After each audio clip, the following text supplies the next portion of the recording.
Hey, Bayview, thank you so much for joining us for Church at Home 2025 this year. We are just so grateful that we get to gather in this unique way. We as a church staff have actually gathered in somebody's house, and we are here cooking breakfast together, hanging out, and we're going to go around and ask everybody what their favorite Christmas presents are that they've received, their favorite Christmas memories and traditions, and then we're going to hear a great message. So come with me and let's go hang out with everybody.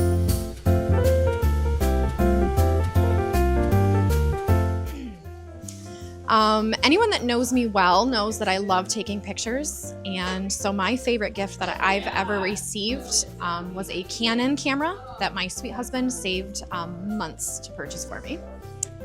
My favorite Christmas present was when I was 18 years old. I moved out to Wyoming after high school, and I was super homesick, and my dad got in the car, drove 24 hours to come pick me up.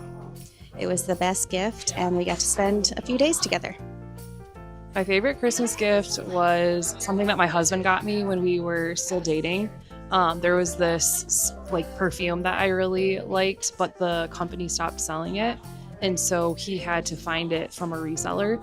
But what was really cool about it is that I had forgotten all about it because I'd mentioned it to him pretty early in the year, and I totally forgot about it. And so he surprised me with it for Christmas. So that was just really special. I have had a lot of great Christmas gifts in my life, but one that stands out is a few years ago, my parents gifted me a ticket to go see Hamilton. Some of my favorite Christmas gifts were traveling to different places to celebrate Christmas. We were able to go to Hawaii for Christmas. We've been to Thailand for Christmas. So lots of different places. And so it's fun creating memories in different places, and even having to have Christmas dinner stuck at an airport, at a McDonald's. So yeah, just fun memories with traveling and getting to spend Christmas in different places.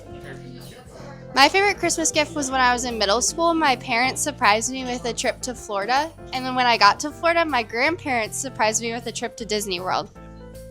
My favorite Christmas gift that I got was in upper elementary school. I got a PS4 for Christmas. I was so excited, and I played Modern Warfare 2 for the entire night. It was epic. My favorite Christmas gift of all time is this little diamond ring. I had lost my original diamond early on in my marriage, and then just wore a band. And one Christmas, we have a train going around our Christmas tree, and he's called me over to look at the train. He had a train going. And I thought that was odd. It was odd. Anyway, he finally stopped the train, and he said, "Look in that car right there." And in that car was the jewelry box with the diamond ring in it. My favorite Christmas tradition that we have as a family is we go to Schmuckel's Christmas tree farm every year. We load up in the car, we pack hot chocolate, and we cut down a real Christmas tree as a family. One of my favorite Christmas traditions and memories that we have in my family is going to cut down a real Christmas tree at a Christmas tree farm. My favorite Christmas tradition is watching all the goofy Christmas movies. The Grinch and Elf are my all-time favorites. My favorite Christmas memory, or actually tradition, is every year, the day after Thanksgiving, usually, as long as we're all around, my family would decorate the Christmas tree. And it was extra special because my mom would always pick an ornament for us every year, so that when we got married or just moved out of the house, we would have our own box of ornaments to take with us. My favorite Christmas tradition currently is the night before, on Christmas Eve, I stay up and make a bunch of cinnamon rolls. So then that way in the morning I can put them in the oven, bake them, and then we can eat those while we were all opening presents. Every Christmas, my family and our tradition is that we all make Christmas cookies and decorate them together. Every year for Christmas and Easter, but we make a quiche, a special quiche, our CEO quiche. And I just really enjoy the time we get to spend as a family around breakfast. We do a lot of once a year things then, and it's always something I look forward to every year. So my favorite Christmas tradition is actually a gift that I make for my kids and grandkids. Years ago, I made a little booklet for my grandkids, and it had my favorite verses, and then I would write a little something about the verse, and it expanded from there to writing memories and putting in pictures and so on. And so I'd bind them and give them to them. My family, we usually play board games and card games, and we all get annoyed at each other and start yelling, and it's really fun, and everybody starts laughing.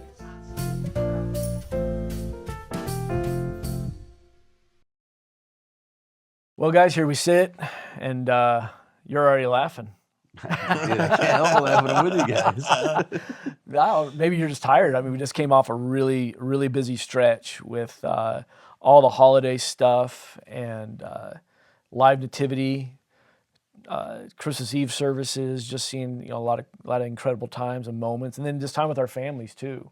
And now here we are, another church at home, which really, I don't know. I mean, this is Richie's first church at home with us. It's pretty cool because right now it probably feels really cool because you're chilling at home watching this. Yeah, it's like the Matrix. I'm just like watching myself having an out-of-body experience. The Matrix. No, it really has. It's become one of those really cool traditions. I think it's just a special, unique thing for all of us, for all of you at home, even just to be able to be at home with family, value that special time, and then just for us to still be able to have this time together on a Sunday morning. It's become one of my favorite things for sure. No, without a doubt, it's especially with young kids. And like the part between Christmas and New Year's and all this is like that time zone that like doesn't exist in the real world, but it's like a ton of family time and you've eaten too much cheese and just all that kind of like you're just kind of wading through the waters of the holidays. And so it is nice to like just be able to have that time and to get to do something like this, be creative and still offer something that connects on a Sunday, and hopefully for the people watching, like see a little bit of our staff and just get to know us at some level too. So I think it's a really cool thing. Yeah, because we just got a big breakfast. And down there cooking pancakes and muffins and bacon and eggs. Which I was gonna ask, was there cinnamon in the pancake batter? Now the secret's out. So that was my wife's secret. Yeah, there's cinnamon in the pancake batter. Yeah. It was good. With the little peanut butter. Yeah, it went hard. Go. Yeah. Good job. No, she takes her pancakes seriously. Yeah, they were good. It's a good recipe.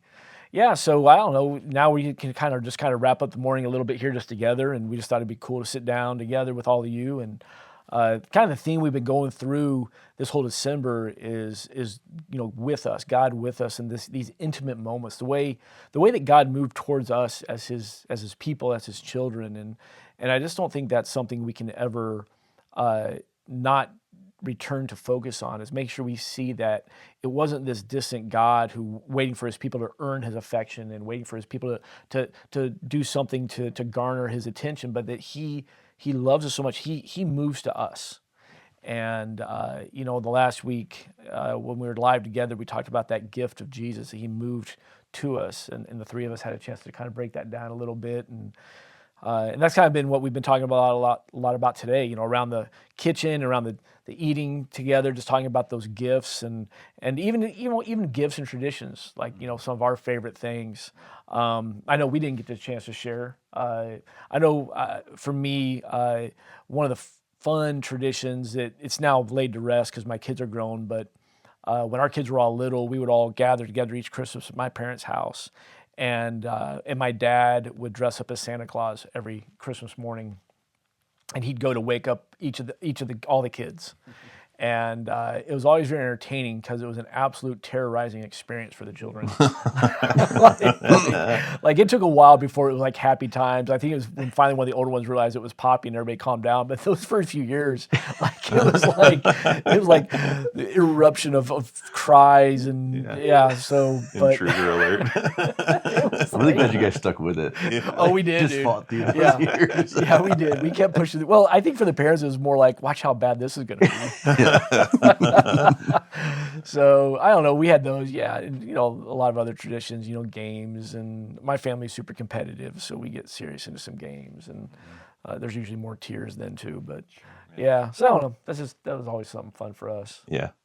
Yeah. When I was kind of thinking about it, I was reminded of, I was actually telling my kid about this the other day, but kind of like the one Christmas gift that like really stands out from all the other things because I've gotten a lot of cool Christmas gifts over the year, but 1994, aging myself a little bit, PlayStation came out and you couldn't get one. Yep. Nowhere. They didn't exist. And so it's like, I remember saying that, me and my brother saying we decided together that we want one. Mm-hmm. And it was like, okay, but it's not going to happen, right? Yeah. Like we saw the news, we knew. Mm-hmm. And we went to my grandma and grandpa Hinson's house, my dad's parents' house. And it was like after Christmas and we had, done all the Christmas Eve services and all this stuff. And then we just like booked it down to San Diego from LA to like go do Christmas or whatever. And, we're like just at Grandma and Grandpa's house who they did not give good Christmas gifts. And so not expecting a whole lot, you know what I mean? Yeah. And then all of a sudden it's like, hey, there's something in Grandma and Grandpa's bedroom for you. And there's just like a PlayStation in there. I was like, what in the world? How's this possible? And like my dad had like called our cousin who like lived in the middle of nowhere and he had like found one and like all this stuff. But that was like a mind blowing Christmas whereas like, we get to play this brand new video game like that nobody has. Like it was really sick. That is so good, man. That's so cool. Yeah, that reminds me of I think you've shared about getting a 64 before. It's like I remember my dad with the N64 unboxing it, playing it every night leading up to Christmas, and then putting it back in the box so we could open it for Christmas. And it was the classic, like this has been opened. But no, one of my favorite traditions at this point. And I've probably shared before, but like my siblings would always do plays and like little skits on Christmas Eve. And then as we got older, it turned into like they would, especially my sister and youngest brother, they would make videos, Christmas themed videos. So me and my other younger brother, we started making our own Christmas videos. Then we'd have this competition where we'd kind of show them to my parents and have them vote on which one was better. And to this day, my brother and I still make these Christmas videos where we just take movies that are not Christmas themed and make them Christmas themed. They're family only, but it's it's a good time. Like it's like usually the family's just all together. Now with family living on the West Coast and kind of all over the place, it's fun this time of year to get together to actually like, I don't know, be a kid again for a minute. It's kind of the vibe in our house. That's and cool. So that's just been a joy. And like bringing my kids into that and doing some things like setting up with the Christmas tree was really special for my family growing up. So we try to make that a really specific point during the season with like our kid. And so I don't know, just that passing of traditions can be a gift in some ways. Oh, big time. Oh, the passing of that's been really cool. Well, because think about how those memories just stick with you, and those are those long-lasting things. So you mean after the credits roll today on this video, we're not going to have like that Marvel Universe moment where there's a hidden scene and it's Andrew and his brothers? Yeah, no, that'd be pretty epic, man. Come on, that would be fun. So. Yeah, it's interesting because like we all know how this goes. As you get older, as kids, you can't wait to get that gift. But as you come out older and you start having your own kids, it's you can't wait to see their faces. Yeah. Mm-hmm. But my wife has always been the queen of just blowing my mind at different times at Christmas with the gifts. And the N64. So that would have been Christmas of 1995. Same thing with that. Like you could not find and we were youth pastor poor. Like we weren't going to do those kind of gifts. And my wife apparently had gone and stood in line at Toys R Us for hours to get one on layaway, the thing then, and she'd been making payments and just blew my doors off. Like I could not believe it. That's awesome. That's incredible. She did the same thing with the very first iPhone when it first came out that fall. She got right in there and got me one, and so I don't know. It's those moments. I think those are the gifts and it doesn't have to be an expensive gift. I think it's more about the gift that you just could never have expected. Yeah, and I think that's the heart behind. Awesome gifts. I know for us giving gifts, I love when it's that moment. Like it may not be the most. It's not about how much it costs, but it's like they never saw this coming. Sure. Mm-hmm. And that brings like the power of that.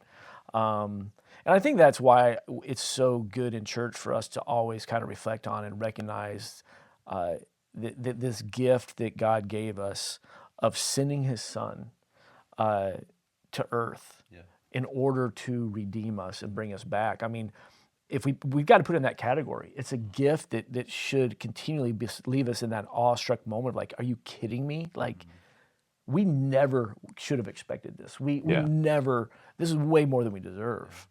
And I think that's what keeps that joy. You know, the Bible talks, is it Psalms, maybe the joy of our salvation. Yeah. You know, it's always one that rings true because I'm sure we all joke about, there's that song, and sometimes you look at our congregation, they're singing about the joy of their salvation with this straight face, right? It's like, how have you lost sight of this? Like, and I think that's where I've enjoyed even this series we've been doing is like, just, man, this Jesus thing, it's a gift. Yeah. It's that salvation. I don't know, in our talking and getting ready just to even kind of spend this time with all of you today, I think we all begin to realize, we've probably referred to it at different moments in some of our messages, but I don't know, maybe we've just never shared our Jesus gift story.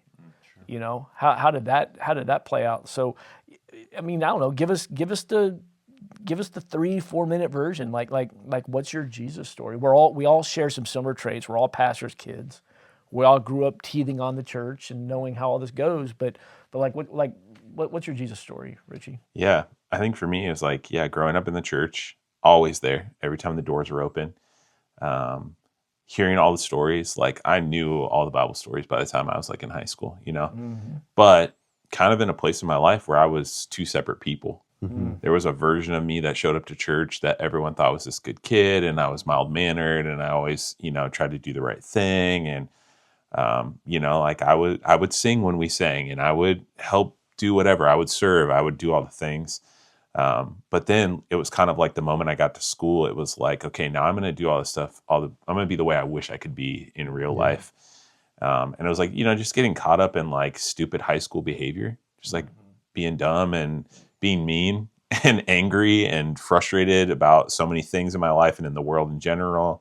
And just like the classic angry high school boy. And, you know, all the time believing, I think God is real. I think it makes sense that God would be real, but almost kind of like falling into the category of like, he doesn't care about us. Like, how could he care about us? Look at how messed up everything is. Look at how angry I am. Like, and, but then, you know, it's like, because I was always going to church and always doing the church thing, we went to camp, the year before my senior year, 2003. And, during one of the messages at camp, the speaker kind of like out of nowhere just kind of called it out and was like, hey, there's somebody in here right now who needs to hear this. Had nothing to do with his message at all, like completely irrelevant to the rest of the message. But he started to make this comment about like, man, you got your parents fooled or the people at church fooled. You don't have God fooled. And God is coming for you. And he's been coming for you. Like at some point, you're going to have to make a legitimate choice about whether you have faith in Jesus or not. And I was like, dude, how does he know? Right. Like it was one of those moments where it's like, oh my word, like he's talking directly to me about this thing. Wow. And kind of all of the things that I had been taught and all of the pursuit, especially by like my youth leaders, kind of like came to a head at that moment of like, this is what they're talking about. Like the only way is Jesus. And God does care about us and God has provided a way. And it was like all of the stuff I had been taught for 17 years clicked all at once. And it was like this moment where I was like, I know I'm not saved. I've made a conscious choice that I don't care about being saved, but I want to be saved. And like went through the rest of the sermon. I don't even remember what the rest of the sermon was about. He had been talking about creation for some reason, but the rest of it just like was in one out, in one ear out the other. And I just remember walking outside. They had a big tent at camp that we met in, and walking outside, it's like pitch black and just like the stars in the sky, which you don't get to see a lot in LA. We were in Big Bear, Ponderosa Pines. And just like looking up, and it's like I knew how to get saved. I've been told so many times. So just like finding a quiet space by myself outside and just like coming to God and being like, I put my faith in Jesus' death and resurrection. I need to be saved. Please save me. And really meaning it from a sincere place for the first time. And then kind of like the next steps of like telling my youth leaders who had been there with me through the whole thing, right? And just the excitement that they shared with me, and from that moment forward, really just seeing God start to work in my life and change the person that I was and transform me in a way that like I didn't think was possible. And you know, as they say, like the rest is history. Yeah.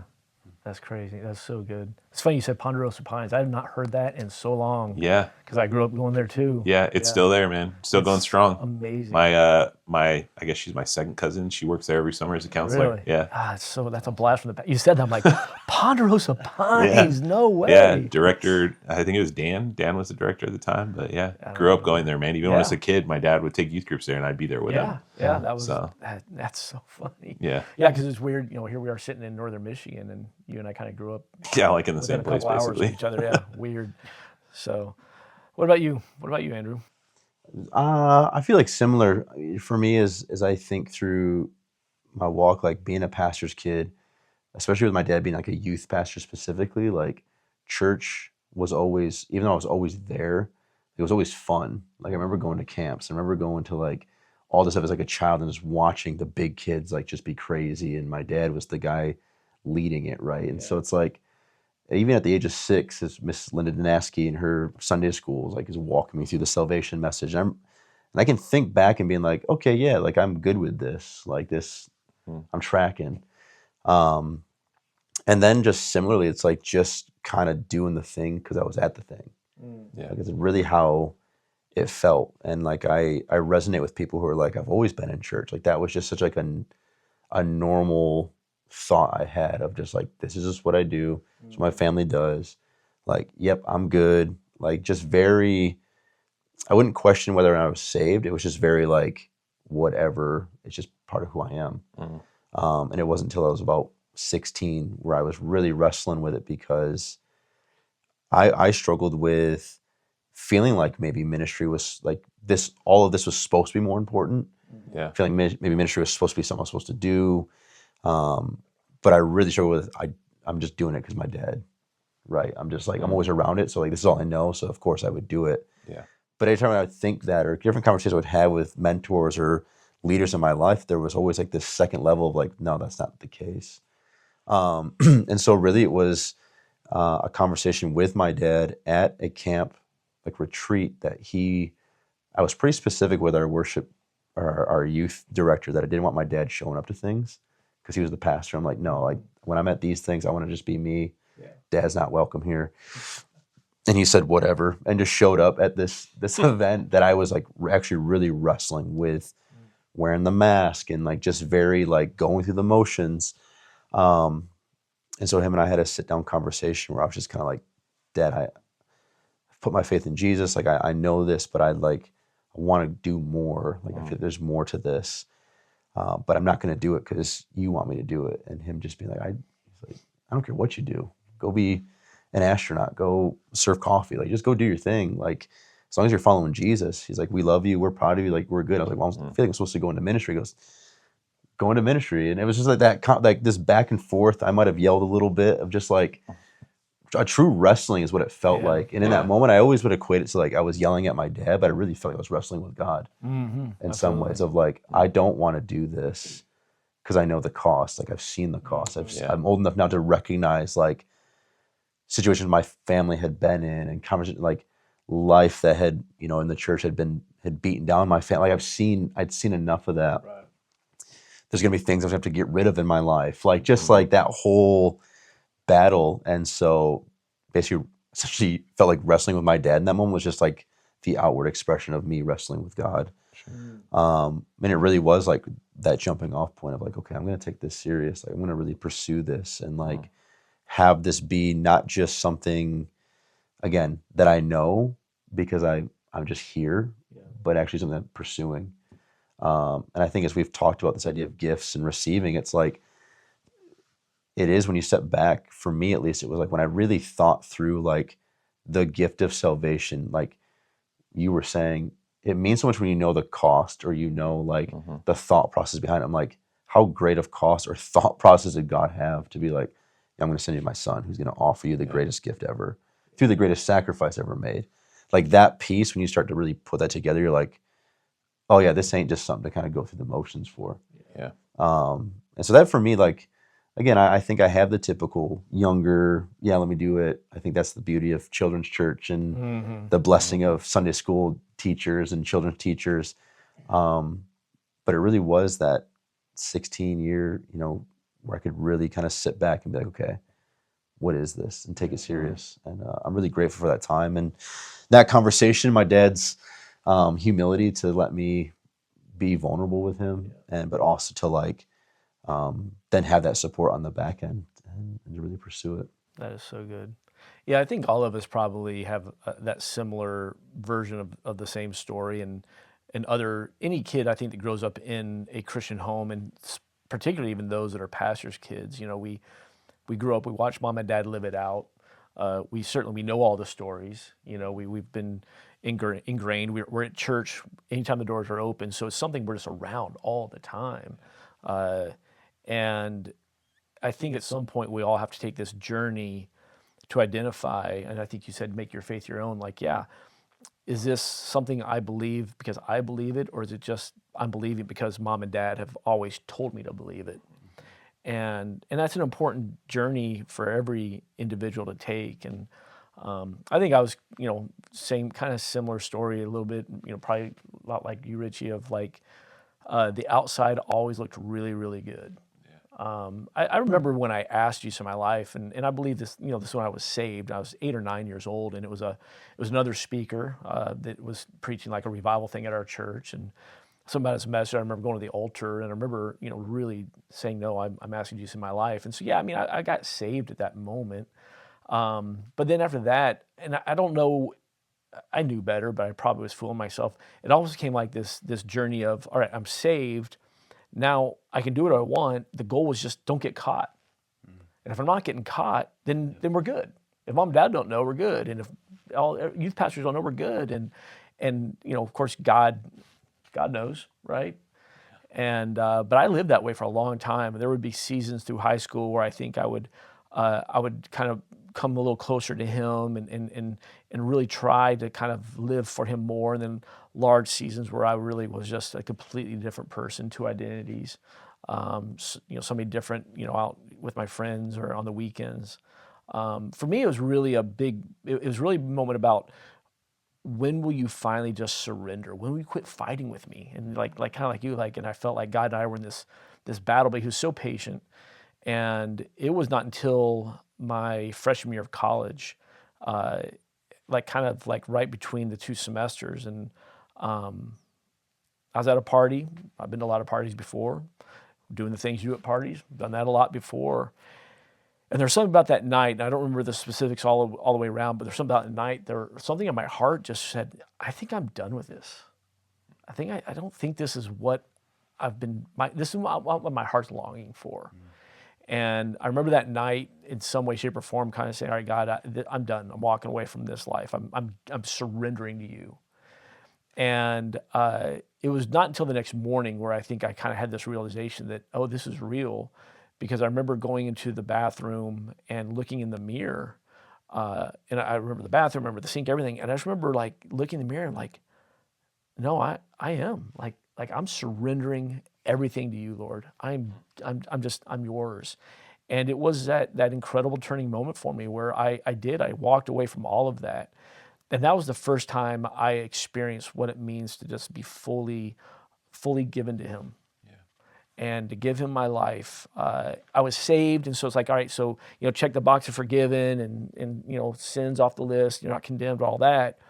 But it didn't mean I was fully surrendered to him.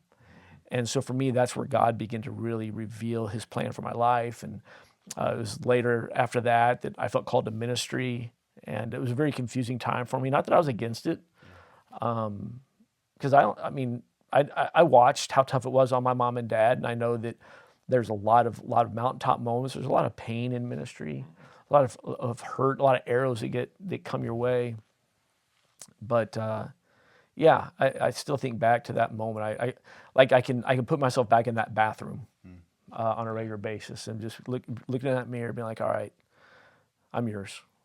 I'm yours. And after that, God just begins to set that path. And I think it is that gift. And I think that it's so easy for a lot of us to still get sucked back into that world, or maybe some of you, even you, I'm doing the things I know I'm supposed to do, But that's great. But that's all head stuff. That's behavior modification. It's doing the things great. But I mean, I think we see this message throughout Jesus' teaching so much. Like, listen, I'm not that concerned about the things you do. I'm concerned about the heart behind it. And if the heart changes, well, then everything else cascades out of that. And I think that's what he's talking about when he's kind of scolding the Pharisees. They're like, listen, you're really good at washing the outside of the cup. Right. What are you doing? Yeah. Wash the inside of the cup. And if you do that, the outside is going to get washed also. And I think God just had to do a massive heart transformation in my life. And I think that's the gift, right? I think it's the gift of Jesus came to do that so that we have this opportunity to not try and get it all straightened out ahead of time, to not have to do it all the right way, to not check the boxes, and we talk about that a lot at Bayview. Like this isn't about the things you do or the things you know. It starts with this heart that surrenders fully to Him, and then everything else begins to happen. Yeah, it makes me think about the idea, and I think that this is something that we can lose sight of sometimes maybe, is that the gift is that Jesus came and died for us, but also when you open the gift and you really look at it, there's all these other like bonus things that come with that gift, right? Yeah. In Ephesians 1, Paul, at the beginning of the thing, he says, praise God, right, for the salvation that we have. But then he lists all these spiritual blessings that exist because of our faith in Jesus. Yeah. And it's like, yeah, because the gift isn't just a one-time, I said yes, now I belong to Jesus thing. It's this like, it's a lifetime of belonging in the kingdom of God, where the more we know and understand all of the ways that God is blessing us continually, then the actions just pour out of us. Yeah. And they come from a place of thankfulness that, like, for lack of a better phrase, the gift that keeps on giving. Yeah, yeah. And it is a gift that is eternal, not just in the sense of eternal, one day we will go to heaven, but it's eternal in that the benefits of the gift are never ending. And, that's something that I try and think about or talk about at Christmas more often, is like, as we talk about Jesus being a gift to us, is like, man, it's so much more than he just came to the earth as a baby at Christmas time, right? Like that kind of like very generic way that sometimes we can kind of get drug into talking about it. No, it's this kingdom mentality of all the things that God is doing and has done and will continue to do for the rest of our existence. Yeah. And, it is beyond any kind of gift we can give. And sometimes it can be hard to even understand it because it is so massive. Well, think about the filter of, the PlayStation you and your brother got. Yeah. I mean, it wasn't, the gift wasn't just the console itself. It was all the moments, the experiences that happened because of the gift. Yeah. It wasn't like you guys got the gift and you're like, yeah, PlayStation, hooked it up and just walked away. Right. It was from that moment forward, you're engaging with it, you're playing, you're experiencing it. Like that's, and that's a super simplification of the Jesus experience, but it is that. It's like, man, yeah, it starts with this moment of salvation, and Jesus came in order to allow us to have this intimacy with God, this restored relationship that just continues to grow and grow and grow and grow and grow, and we're all experiencing that in our marriages, right? I mean, like, I remember when I was just married 1 or 2 years, and an older youth pastor, we were talking about marriage one night at youth camp, and kids were all in their cabins, and he'd been married, 20 plus years at that point. He was trying to explain, like, you don't understand, it just gets better and better and better. And I was really like, how's that possible? Like, we're still in this newlywed phase, like, it's amazing. And he's like, yeah, but you don't even know. And he's right, like we just had our 30th wedding anniversary this last summer. It's like, man, it is. It's just gotten so much better and better and better. And it's because you're pouring into the depth of that relationship. Yeah. I think that's it is. It's funny, the gift that keeps on giving. Like, some of the best phrases we use so much, we kind of cringe at them. Yeah, it's true. But it doesn't take their power away. Yeah, it's a beautiful thing. I always look back at, like, there's nothing. It truly is the gift because nothing we did earned it. It's like, I think just the fact of just it was done and given, and it was done so with so much, like, I believe he did it with joy. Like, I believe there was like an actual, like, no, this is for you. And like that just, I don't know, it makes it so sweet. It really does. Like, it just makes it such like a thing to keep looking back upon of just like, wow, this is incredible. Yeah. I think it reminds us of how much God is for us. And God is pursuing us because he wants us back. He's not tolerating us. He's not putting up with us. Like we can fall into that place, I think, just in our own humanness sometimes, but that's not it. That's why it is a gift. So awesome. Well, hey, enjoyed just hanging out with you guys and hearing your stories. We've enjoyed just being with you today in this setting, enjoying church at home and just our time as a family. Excited to be back with you next Sunday, though. We're starting a really cool series. It's actually going to take us all the way through up to May, right? So yeah, I'm going to keep it secret. You got to come to church to find out. But yeah, we can't wait to be back with you here a week from today, 9, 10, and 11. And just spending time and kind of starting the new year off with worship and hearing what God has for us. It's going to be a good year. Awesome. Hey, we love you. We're praying for you. We love that you're part of this family with us and look forward to what God has for us this year. So enjoy your day. Enjoy the rest of this time together. And we'll see you Sunday.